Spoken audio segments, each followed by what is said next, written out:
Hi, I'm Ian McAllister, and there's something nasty in the basement. I'm Jamie Adams, and I really don't like those noises. And I'm Sam Maggs, and I've drawn the short straw. But this is Brainwaves, and we're bringing you the best in board game and tabletop gaming news. And these are the headlines for the week of the 15th of April 2019. 7th Sea finds a safe port, Geoff Englestein launches Tabletop Scholarship, and GMT scrambles to take game down. All this and more on this edition of Brainwaves. A short time ago on the podcast, we reported that John Wick Presents, the company founded by John Wick, creator of such role-playing games as 7th Sea and Legend of the Five Rings, has been having some issues with the company.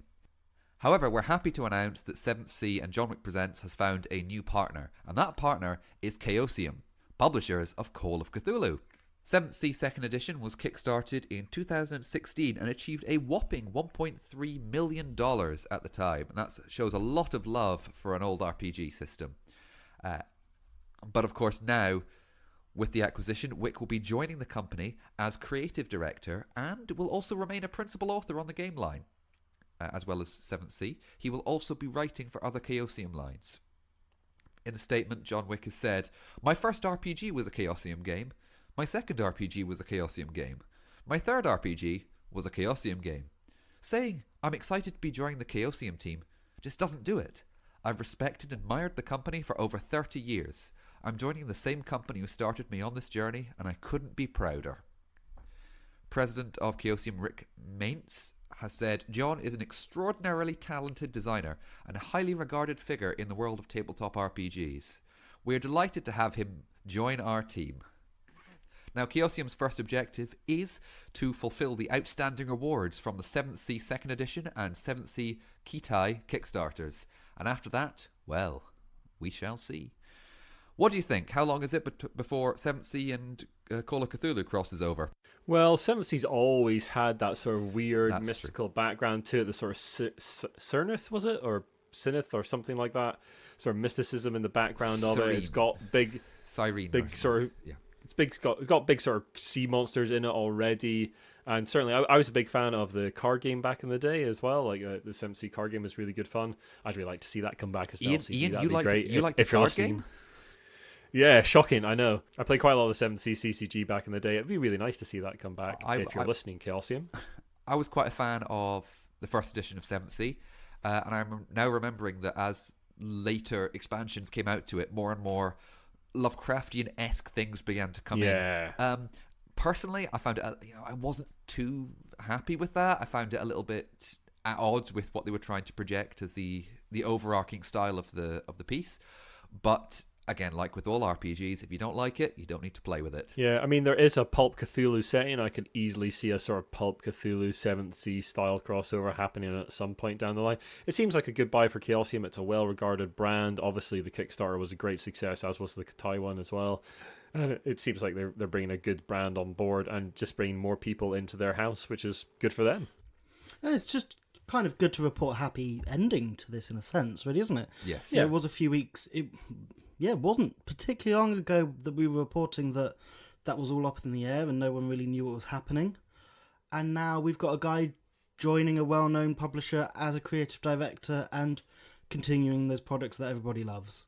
And talking about people helping each other out, Geoff Englestein, designer of Space Cadets, Expanse Pit Crew, and member of the Ludology podcast, amongst many other accolades, has just recently announced a scholarship in collaboration with the Tabletop Network. The program is going to award admission and travel stipends to tabletop game designers who are bringing new vision and underrepresented perspective to the industry. Recipients of this scholarship are going to get a badge to the Tabletop Network conference that happens in Dallas, Texas, 2 days before the BGG Con, of about $450 value. They're going to get hotel accommodation for the event as well, and there's also going to be a reimbursement for air travel. But on top of that, their way being paid to the con, they're also going to get mentored by an established game designer who's going to introduce them to various sort of luminaries of the game design world. The initial funding is being provided by Geoff himself, which is very generous, and it's really good to see this kind of thing, see a company and a big name designer trying to raise people up from underrepresented perspectives in the industry.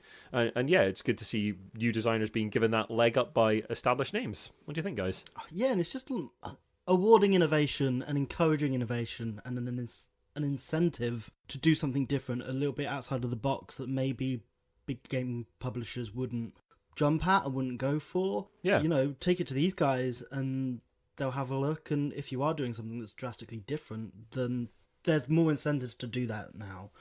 You know. Yeah, absolutely. It's good to see like someone like this taking a risk, and hopefully if good comes out of it, then we'll see more companies, more designers maybe going down this line, offering that sort of scholarship to get other designers, people from maybe disadvantaged backgrounds or underrepresented backgrounds, into the gaming hobby.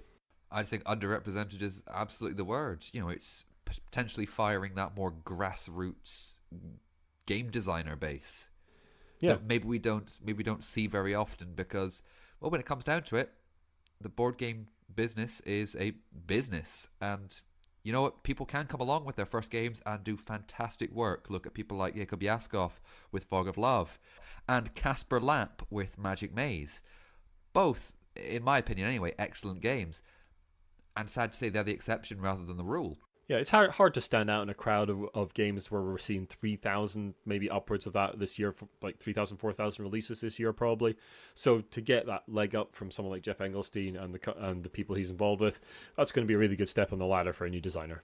And we have news coming out of California and GMT Games, makers of such games as Twilight Struggle, 1960, The Making of the President, and Sekigahara. GMT runs its very own version of a crowdfunding, I suppose, called P500. Quite simply, they will put up a series of games, and if a game gets 500 pre-orders, that game will get printed. A game came to the P500 system called Scramble for Africa. Now, of course, with GMT placing an almost complete blanket on incidents in history and making games out of it, Scramble for Africa is about basically the white man discovering Africa and rushing to claim the various resources from it. I trust you, listener, and I'm sure you know why this might not be the most appropriate of themes to base a board game on. After a lot of negative feedback, an email was sent out to the backers from GMT, and I shall read it to you now, paraphrasing slightly. I am writing today to let you know that after much consideration and after consultation with the designer, we've decided to pull Scramble for Africa off our P500 list. It's clear to me the game is out of step with what most Eurogame players want from us, in terms of both topic and treatment. Over the past few weeks, we've heard from a growing number of gamers who had concerns about both in regards to Scramble for Africa. I'm very sorry we didn't catch this sooner. We work hard to evaluate and scrub games before they get to the P500 list, and we turn down games each year that we think are inappropriate for us in various ways. I'm sorry that we missed this one and caused some of you a lot of consternation and angst because of our oversight. We'll do better. Now, it sounds straight away, yep, they messed up. Everyone messes up. We are all only human. Even Sam, amazingly. I think GMT have made the correct choice. And yeah, it might have been better if it hadn't come to the P500, but the company admitted their mistake, have quickly rectified it, and have said, at least, the very least they said, yeah, we messed up, we'll do better. And they seem to be acting in quite good faith. And if anyone did pre-order Scramble for Africa, of course there's a complete refund. Yeah, I don't think the money gets taken with P500 until it sort of hits the 500 mark, but I'm not 100% sure on that. With a remit like incidents from history and being made into board games, there's always going to be moments where you go, is this going to be all right? Yeah, but I mean, board gaming in general has a bit of a problem with cultural appropriation, and I think it's probably a conversation to be had for another time. We don't have time to cover it here right now. But yeah, it's definitely an issue, and it's going to be more of an issue as board gaming becomes more mainstream. That's just going to be questioned a lot more.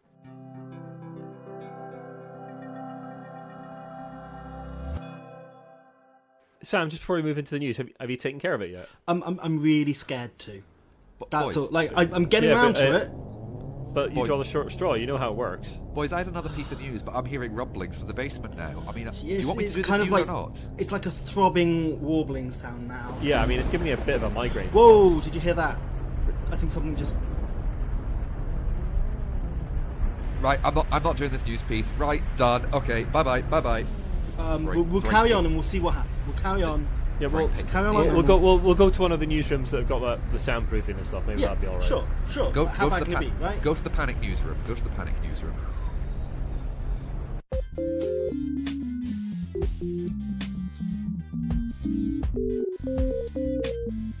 In further news this week, Games Workshop have had a rebrand. They're bringing together for the first time all of their Warhammer products, really, under one banner. So they've announced a entirely new logo that combines their sci-fi and fantasy symbols, bringing those together. It's a Warhammer and the eagle wing from 40k. And essentially what they've said is just look out for that logo. If it has that logo on it, it's an official Warhammer product from Games Workshop, and you know you're safe there, essentially. Seems a very good idea. Seems 30 years too late, to be honest, but better late than never, right? It's following the last 2-3 years of them rebranding a lot of their Games Workshop stores into Warhammer stores. So absolutely. I guess we've sort of seen this coming a little bit down the line, and yeah, it's finally here, rebranding the logo after sort of 30 years of it being what it was.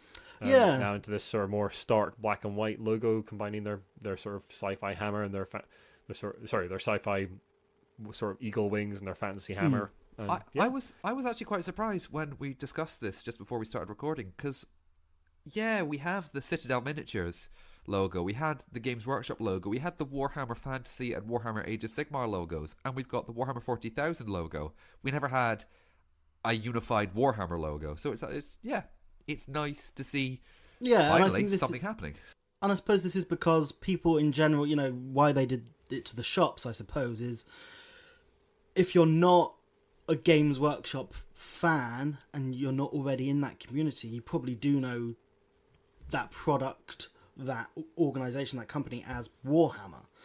So it's just more simplifying and streamlining their brand, so they are still Games Workshop, obviously, but public facing, it's Warhammer. What you're buying into is Warhammer and not Games Workshop. It's also going to stop people going into Games Workshops and going, do you have this video game? And they go, sorry, we only do Warhammer. And they go, well, your name's Games Workshop. Well, it's them branding towards the game rather than the company. Like, if people play Fortnite, you don't refer to them as Epic players. Absolutely, players. Completely. It's that kind of thing. And especially in terms of people wanting to buy this as a present, or if you've got a child who's really into Warhammer and you don't really know much about it. Just knowing that it's a Warhammer product rather than a Games Workshop product just gives you more confidence in buying it, I suppose, and gives you this is the right thing.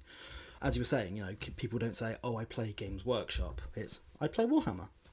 Indeed. So that's something to look out for going forwards. Well, there's been a bit of news coming out of the role-playing game world. Wizards of the Coast has teamed up with Penny Arcade, the satirical web comic about computer games, but also owners of the Acquisitions Incorporated actual play podcast for Dungeons & Dragons, and they are going to be producing an Acquisitions Incorporated book and a tie-in GM screen as well. There's not a huge amount of information about this at the moment. It's going to be releasing sometime later this year, probably towards Gen Con and the big con season, I would guess. And it's going to be based in the Acquisitions Incorporated world, which is basically sort of Dungeons and Dragons with a bit more of a business theme to it. Basically, adventuring guilds are businesses that are run for adventurers. Interesting to see that tie-in coming. Yet another sort of tie-in from an actual play podcast impacting the world. Like we were talking about the Critical Role actual play last time, and the comic series and animated series that's coming from that. There's just a lot of these actual play podcasts starting to impact as products now as well, which is really quite interesting. Also interesting just to see it going in different directions, Wizards are really embracing the community with Dungeons and Dragons these days, whether that is really, teaming up with Critical Role or Penny Arcade or whoever it might be. Earlier last year they released the Ravnica book that tied Dungeons and Dragons in with Magic the Gathering, and just doing a lot more things to get more people interested. More than ever before, it's just embracing wider community. Yeah. I mean, without the community, Dungeons and Dragons would not be having the resurgence in population that it does. I'd be quite interested to see, out of the Wizards of the Coast kind of earning percentages, what percentage is being earned by Magic the Gathering, which is obviously substantial because, it's still going.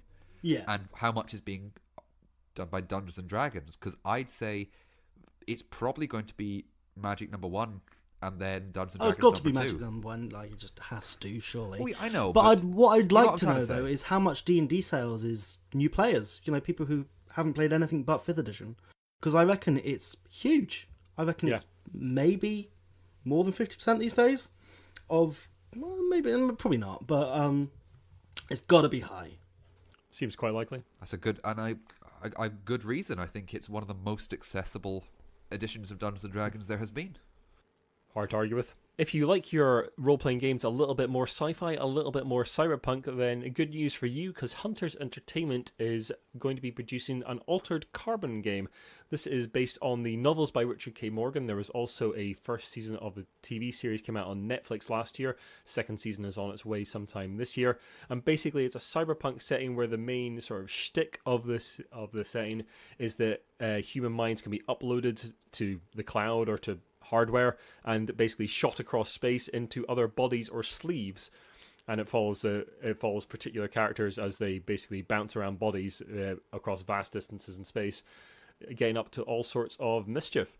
And so they're producing content based on the upcoming second season, so they are tying it into the upcoming second season, which is particularly interesting. They're launching 2020 with this game, going to crowdfund later this year, and Renegade Game Studios are going to be covering worldwide distribution. We don't know a huge amount about it other than that at the moment. There's not really a designer or system attached to it at the moment, so we'll see what comes of that. But more cyberpunk is always good, and something updated and also tying into a TV series release is really quite interesting. I wonder if that'll get them much traction. Tying in, but when it comes to it, we want to see what the system is like, whether that's going to do justice to it. Yeah, but will fans of the series just buy it anyway? Probably. Yeah, or you Most could, likely. That's how things of work. Of course, that's Well, one it's of those things. capitalism.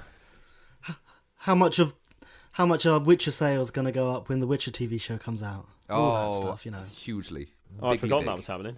Yes, with Henry Cavill and his amazing white wig. Speaking of intellectual properties, Weta Workshop, the workshop behind all the fantastic computer-generated imagery in Lord of the Rings, has cut their teeth as games designers and developers with GKR heavy hitters several years ago. And recently they announced and brought to Kickstarter District 9 the board game, based on Neil Blomkamp's Aliens in South Africa film from quite a while ago now. Which Jamie hasn't seen. Yeah, I've not seen District 9. Send your letters to Iain at the Giant Brain. Don't send them there because that's not a web address. I know. But Send your complaints to giantbrainuk@gmail.com. no, send them just to Iain McAllister on Twitter.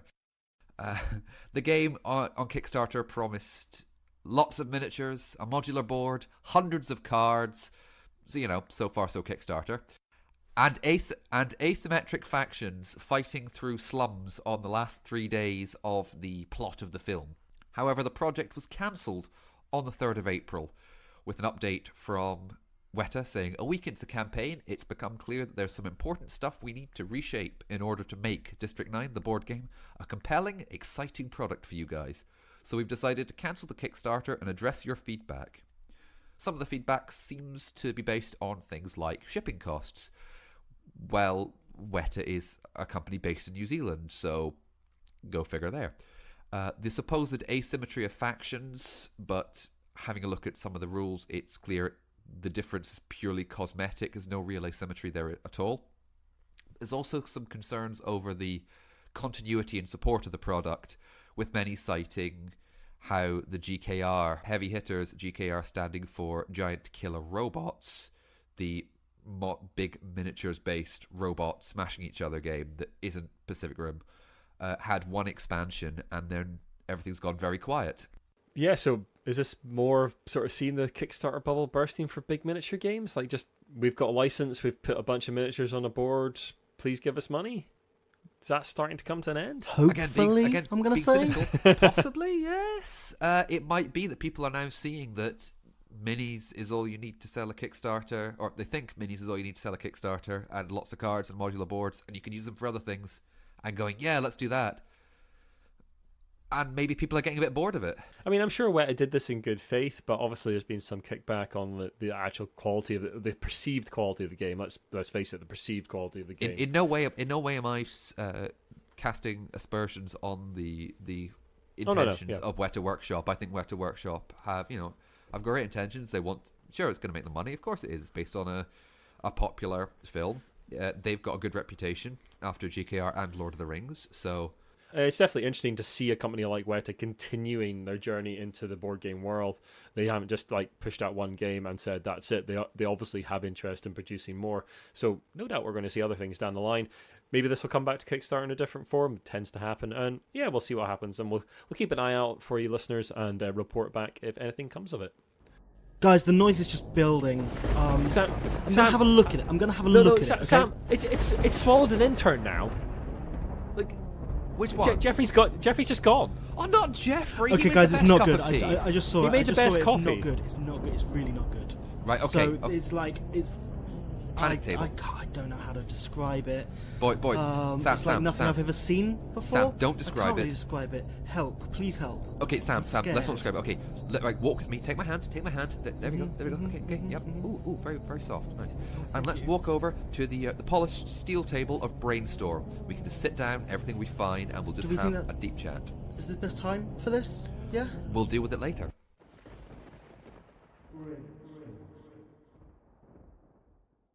Hi there. I'm taking the lead this time. Now, the board game industry, as we know, is full of games. Thousands of board games releasing every year. And a lot of board games also get expansions.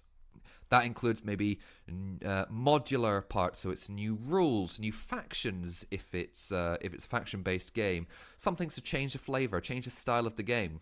Especially with the rise of Kickstarter, we're seeing games being packaged with their expansions already.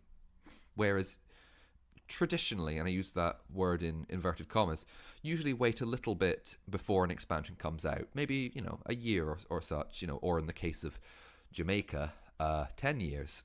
So my question to you, gentlemen, today is this. Should expansions be part of the base box? Have you bought any expansions only to be disappointed?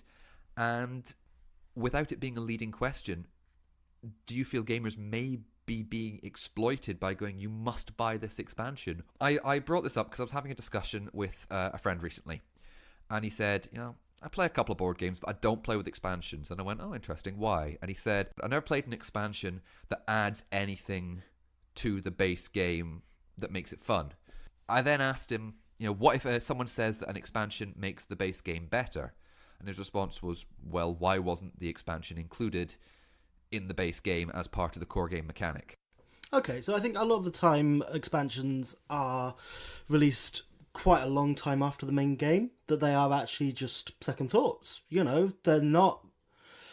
I think it's very rare, maybe more common these days, to be honest, when I'm thinking about it, that expansions are planned at the design of the initial game coming out. That a lot of the time they are kind of possibly like a year, sometimes more, after the base game coming out, that they are very much a designer returning to a game to add to it. You don't often get a game release and then a month, 2-3 months later, here's an expansion that you're kind of thinking, oh, that was obviously designed alongside it. Whilst I agree with that, Fantasy Flight are a perfect example of a company that absolutely 100% does do that.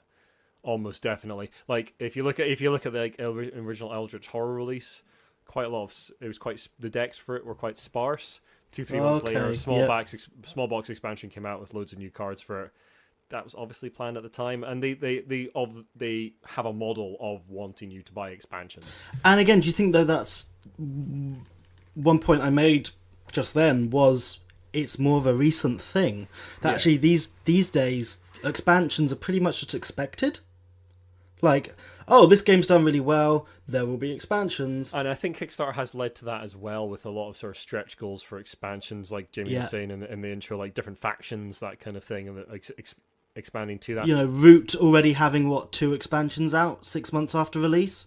I was going to say, I didn't want to be the one to hit the Root alarm, but yeah, Root the Riverfolk expansion being pretty much all the stretch goals from the first Kickstarter. Yeah. And now the recent successful Kickstarter being just more. Yeah, I'd like to unpack the idea that like these are missing from the base game and this should have been included. One of the major factors I think in that is cost. Yeah. I play with 5-6 players a lot, and the way I do that a lot of the time is expansions. Expansions have a very high tendency to introduce an extra player because you just need extra components to include that number of players in a game. It's one of the reasons I pick up expansions a lot, is because I'm catering for that kind of number of people on regular occasion. And if they were included in the base game, yes, you might have a more complete game from the off, but you'd also have a massively more expensive game from the off. And whether it would reach as many people as it needed to is a good question to ask. I would agree with the extra player expansions, and I think that kind of thing takes time. As we said, it takes time. You need people to play the game and go, oh, okay, this is good. For them to go back, the designer to go away, do something else, come back to it and go, okay, right, I did this with 2 to 4 players. Now, can it do 5 or 6? Let's see how this goes, and then bring something out. And listen to feedback as well, because again, it's not so much Kickstarter.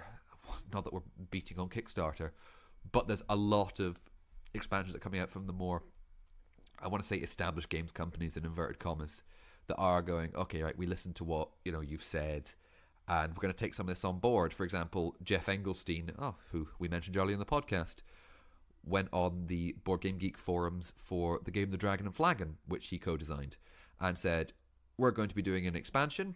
I want to hear your thoughts. What do you want? Yeah. And people were like, this, and this. He went, okay, sure, there's a lot to chew on. We've heard nothing from it so far, but it's still a board game designer going, directly reaching out to the community. Admittedly, that small percentage who are devoted to Board Game Geek and go, what do you want to see?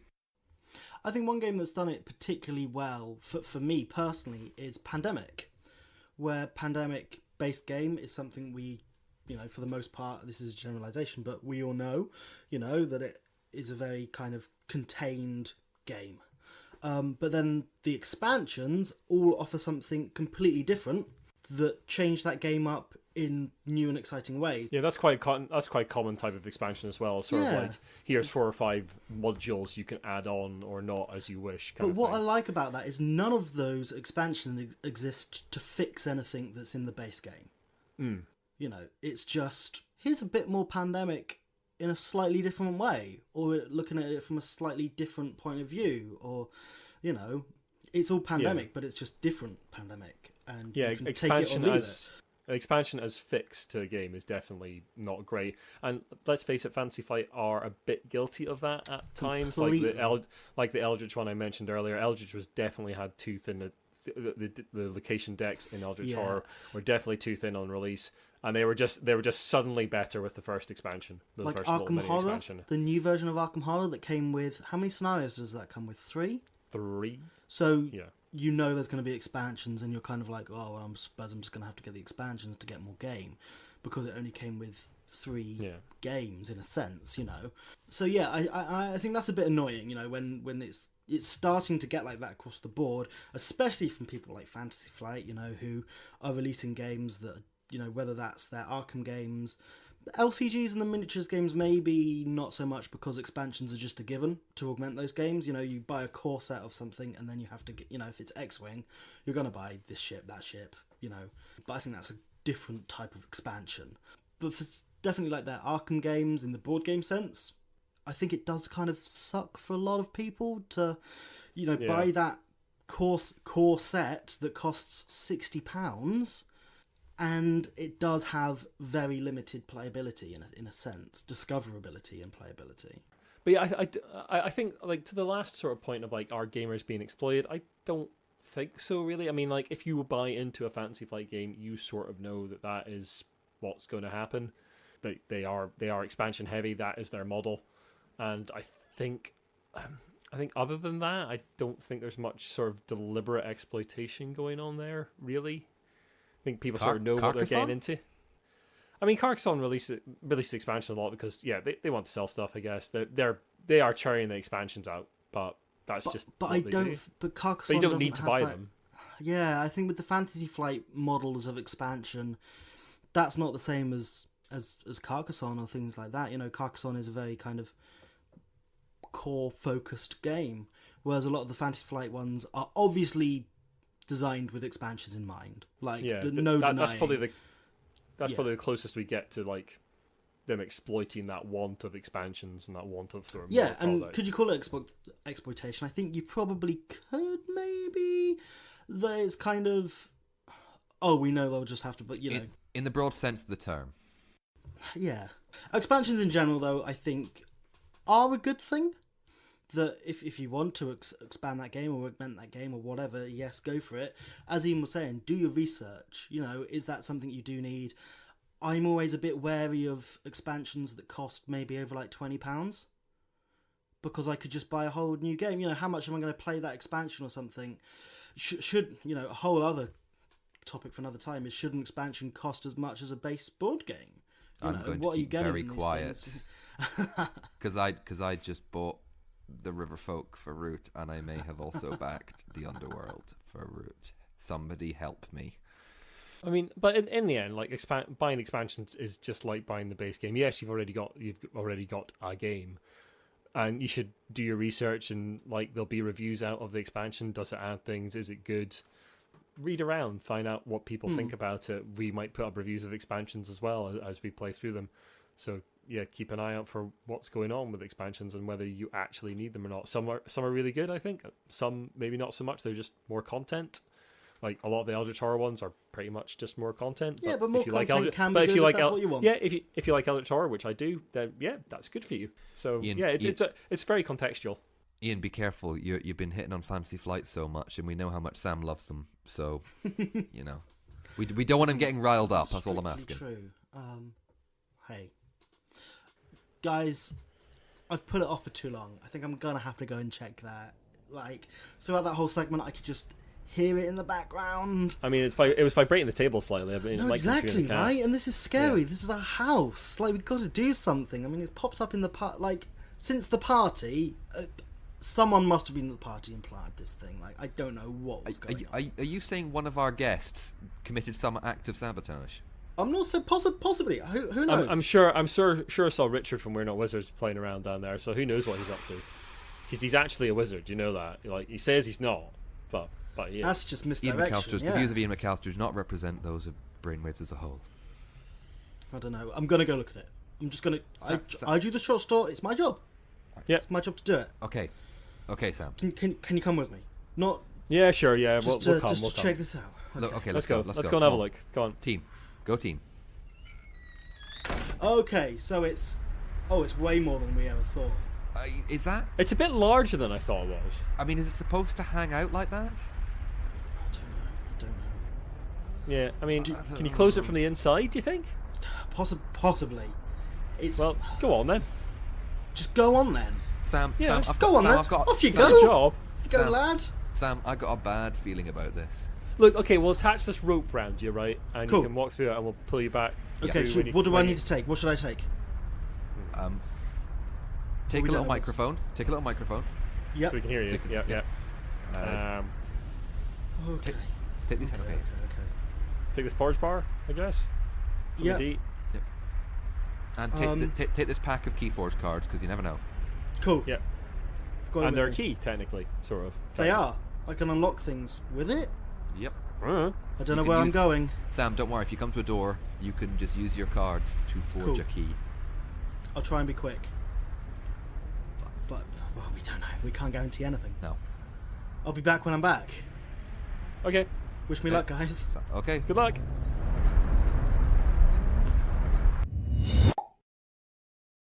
Jamie, the rope just seems to have sort of been, I don't know, well, separated in two. I don't have a Sam at the other end of this bit of rope. It's just been severed completely. Yeah. Where's he gone? Don't know. Sam? Well, he's got a porridge bar with him at least.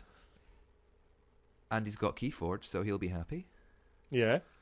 I'm sure he'll be fine. I'm sure we'll see him again at some point. We will see him again. Sam, wherever you are, whenever you are, we'll see you again. I guess we should just sort of finish off the cast then, really. And Okay. I don't know what we're going to do about like the third chair for next time. I'll phone a friend, I guess, or something. Yeah. Yeah. We Well, could ask the, we'll hope we could Sam's ask the back. audience.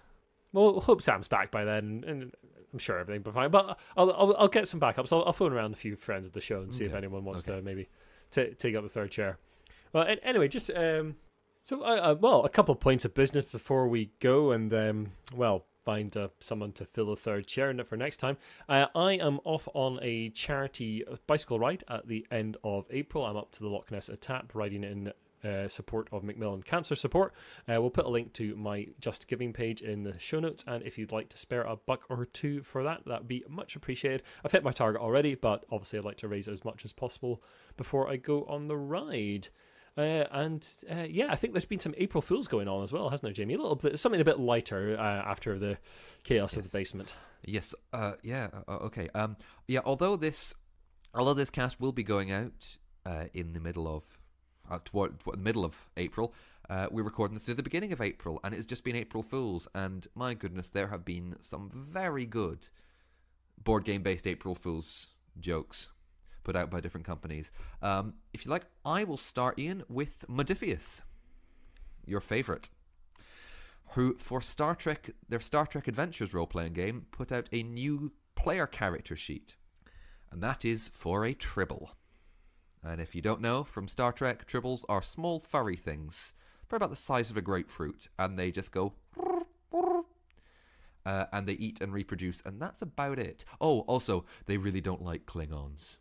Really Presumably don't. you need a lot of players, so like the first player comes to the table and pretends to be a Tribble, and then another player comes, and then there's two Tribbles, and then two more players come and there's four Tribbles. Probably, but what I quite like about it is not only have Modifius still kept the player sheet up and you can download it for free from the Modifius website, but they've also actually written out like a proper player character sheet. You can theoretically play it in a game, although I wouldn't recommend it.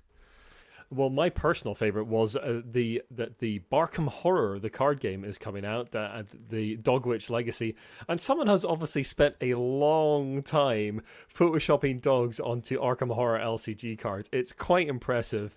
There's sort of cat enemies and dog investigators, and they've even rewritten the rules for a lot of the investigators to like be dog based instead, mentioning treats and all sorts, and it's a really good job. It's fantastic. We'll link to it in the show notes.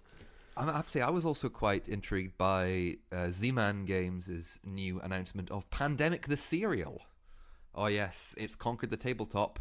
Now it is coming to your bowl with just as much cardboard as previously. The first step to stopping a global pandemic is a healthy breakfast filled with fibre, a satisfying crunch, and marshmallow diseases. The Pandemic cereal is the most scientifically delicious way to start your day. A plague in every bite. Charming. That was or is available on the Z-Man site for $2.99. Sounds delicious.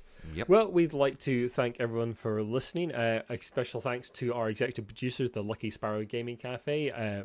Robert and Sadie were on our party podcast last time, and we might have them back on in a future show as well. If you would like to join up with them and become an executive producer, you can check out our Patreon for $1 a month. You get access to the extended version of this very cast. For $2 a month, you will get access to our Idle Thoughts podcast, which is myself and Jamie, and, well, not Sam anymore, I guess, some other person talking about the games we played in the previous month. Cold-blooded! And for $5 a month, you can join our executive producers, Lucky Sparrow Gaming Cafe, in, I don't actually know what. Being an executive producer and being an executive producer, we haven't got a lot of extra bits and pieces, but they get merch and that kind of thing as and when we get around to producing that. So so we're not exactly sure what we're going to do about the third chair for next time, but I'm sure we'll work something out. And Sam will probably be back from time to time, I'm sure. I mean, you won't get that lost in dimensions beyond space and time, surely. Iain, don't worry. We'll roll with it. We will roll with it. So thanks very much for listening, everyone. If you like what you've listened to, then the best way to help us out is to share the podcast, drop us a review and rating on iTunes or your podcast platform of choice. And you can also follow us on Twitter at The Giant Brain, Instagram, Giant Brain UK, Facebook, The Giant Brain. Our website is giantbrain.co.uk, and if you'd like to email us about anything on the show, let us know what you think about the expansions and whether you think they're exploitative or not. And you can email us at giantbrainuk@gmail.com. We'd love to hear your opinion on things we discuss in Brainstorm or anything else on the show. Thank you very much. Goodbye. Bye. Goodbye.